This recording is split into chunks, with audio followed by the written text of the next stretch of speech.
Hey guys, Hixx here.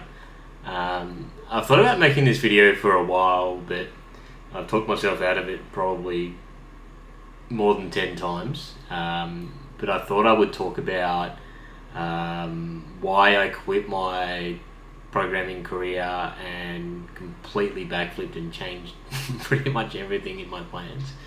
Um, Quite a while ago now, I was diagnosed with a pituitary tumor on my pituitary gland, which is underneath your brain, and that pretty much controls your hormones as a human being for both men and women.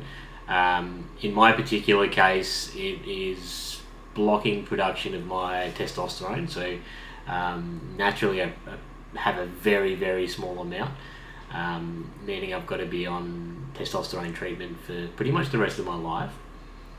I wanted to talk about the discovery of that and how it led me to where I am now. So, pretty much in my mid to late 20s, I kind of got my shit together and decided to go back to uni and study software development. I was feeling really, really good at the time.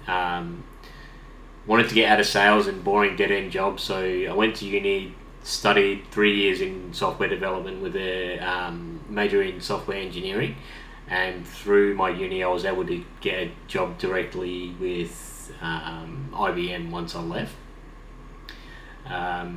Started off really well, and then about 6 months into my job with IBM, I started to feel overly tired all the time, struggled to get out of bed. Depression that I hadn't had in a long time had decided to come back, and I just felt like crap all the time, no motivation. I was working from home for the majority of it, and even just getting out of bed for a 9 o'clock meeting was feeling impossible. I went to the doctor and started getting some blood tests done. On top of that, my memory was shocking as well. But yeah, I went and got some bloods done, and a result of that, I had heaps of different ones done, but a result of that was that my testosterone came back 4.5 nanomoles per litre, which is almost nothing. And then the doctor told me to wait a week and come back and check again and see if it's any different. So I did that and came back and was pretty much the same.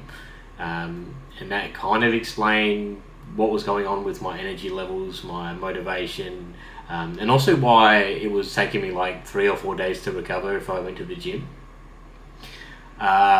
So from there, I was referred to an endocrinologist, which is a hormone specialist, and I kind of just went with the one that was available first, because a lot of them had long wait times. So I ended up going to one that maybe wasn't very good. But anyway, his job was to figure out why my testosterone levels were so low. And then I did a bunch of tests with him and a few appointments, which were pretty expensive. And then ended up going for a brain MRI on my pituitary. So had that scanned, and it came back saying that I had a 2 mil pituitary tumor, non-cancerous, so it wasn't like a risk to my life or anything. It was just sitting there on my pituitary gland, potentially could grow or shrink or do many different things, but at this stage it seemed to just be blocking my testosterone. I went back to the endo, and he told me that it wasn't a risk to my life, and for that reason the surgery wouldn't be worth it to try and remove it in case it caused other complications, and that we'd monitor it each year and see the changes while putting me onto testosterone injections. All the research I did said that twice a week injections of premotestin would probably be the best bet to feel as good as possible, but the endo didn't want to do that at all because of the frequent injections. He put me onto Reantron 1000, and even though all the research I did said that it was pretty crap for testosterone, I did it anyway and tried that for a year. In the first maybe 3 or 4 months, it felt pretty good. I got a lot of the energy back that I was missing and was able to get a bit of work done. But then leading up, going on to a normal, I think it was a 12-week schedule, ended up just going back to feeling like absolute crap again after the first few weeks after the injection. So it's a 12-week injection cycle, and maybe the first 3 to 4 weeks I felt good because my testosterone levels were pretty high, and then as it tapered off and stopped being quite as high, I definitely just shrunk back down to where I was before and started feeling like absolute crap again. It just wasn't stable at all for long term, and I wasn't confident that if I went back to work I would be able to solidly work through like more than a few good weeks, and then because once I hit the bad point I just become like really tired, unmotivated, and have really bad memory again. So really wasn't happy with that. Asked my endocrinologist to change and he wouldn't. So I went in, asked for a second opinion. And then upon doing so, I jumped on a wait list for an endocrinologist that had some pretty good reviews, so he seemed pretty knowledgeable. I got in to see a different endo after I think it was 2 months wait.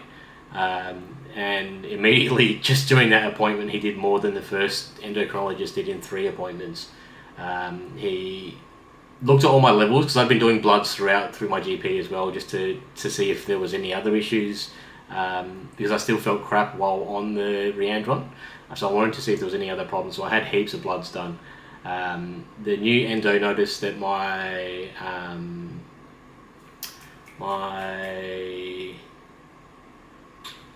what's it called? Prolactin. My prolactin was higher than normal, and over the course of multiple tests it was increasing. So he thinks there's a possibility the tumour could have been a early caught prolactinoma, which means it's a tumour that's causing my pituitary gland to produce prolactin as well as stop the testosterone production. So that's going to be monitored over the course of the next kind of 6 months, and I'll have another MRI. But for the meantime, luckily, I talked to him about all the research and he changed me over to Prima Tested. So now I inject weekly. I'd like to do twice a week for 0.25 mils, but at this stage I'm doing 0.4 once a week. Almost instantly in the first 2 weeks I started to feel better than I was on Reandron. I've been getting back into exercise and feeling pretty good again, so that's a huge plus. But pretty much this whole experience has kind of made me want to kind of move towards doing something that makes me happy. Over the last couple of years I've been making videos for Overwatch, and editing and making videos has been something I really enjoy. So I'm going to try and do some video blogging.